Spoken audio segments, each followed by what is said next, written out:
Good afternoon and welcome to Nora's Dog Training Company. We're here this afternoon with Rich and Clancy, and what we're going to be demonstrating for you today on video is Clancy's ability to understand and respond to his obedience commands, the corrections and the motivations that we give the dogs when we're working with them, and the training equipment that we're using.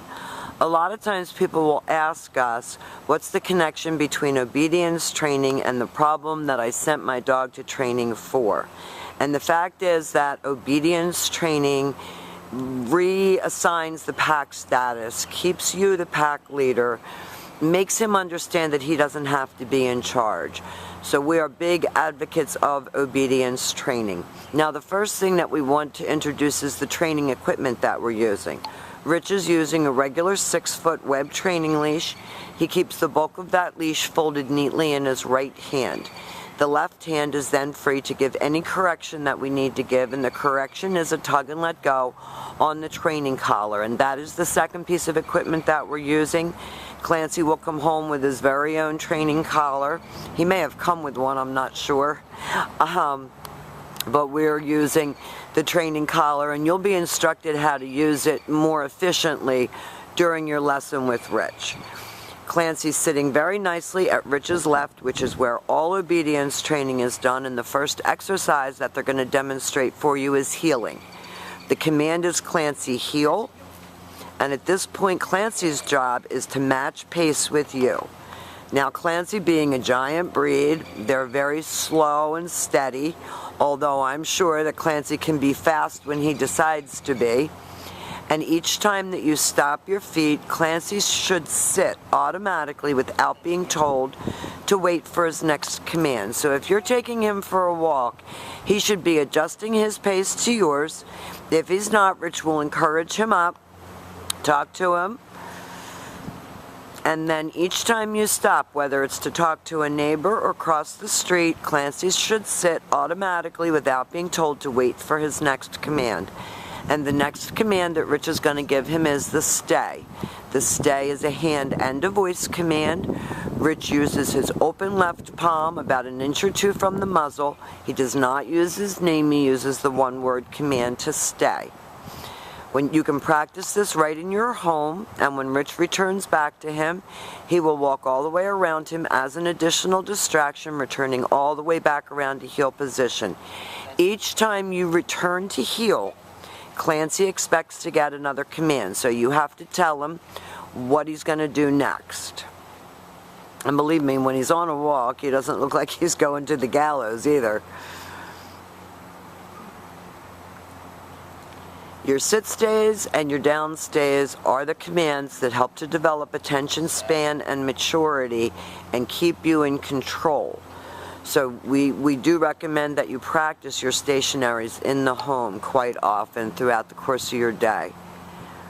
This time, instead of returning back to Clancy, Rich is going to demonstrate the recall or the come on command. We lighten our tone of voice, we call him in, and he should come right in front and sit facing you. That eliminates him coming in and jumping on anyone. He goes all the way back around to heel, back to his original sitting at heel position.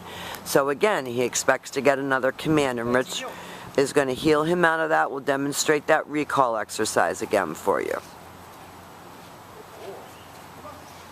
Rich talks him up, tells him he's being good.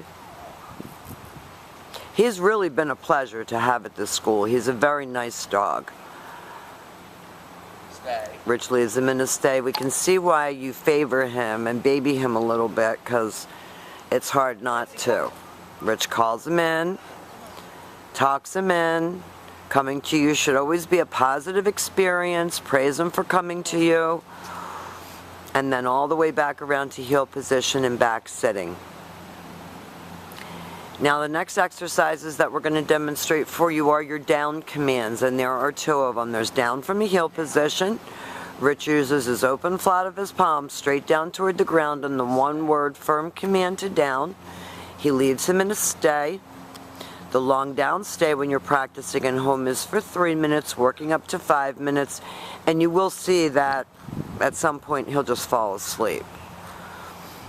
When Rich returns back to his dog, he will walk all the way back around him as he did on the sit stay, returning all the way back around to heel position.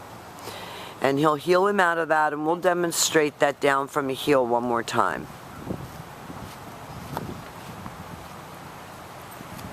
It's important that you take control so that Clancy doesn't feel overly protective of you and try to boss around the pack, which is what his problem has been. Down. He has to have a lot of respect for pack status. Stay.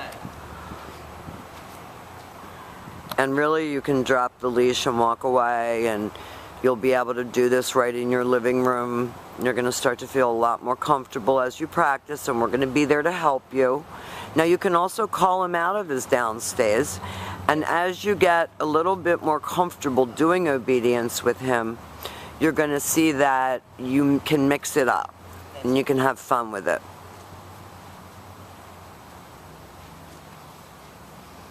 And the next exercise that we're going to demonstrate for you is the down from a distance. Rich, he likes those down commands, and he likes to anticipate them. And with the giant breeds, they much prefer to lie down than to sit, because I think it bothers their hips. This time, Rich is going to use his right hand to give the command. Always have him seated before you attempt to put him into a down, and that's your down from a distance. Rich walks all the way back around him. Now we've demonstrated for you all of the basic obedience commands on leash. It's fortunate for all of us that you're very close. We want to coach you through everything. As you introduce the other dogs back into the home, you get used to using your crate and all of your obedience commands. We've really enjoyed having Clancy, and thank you for choosing Nora's Dog Training.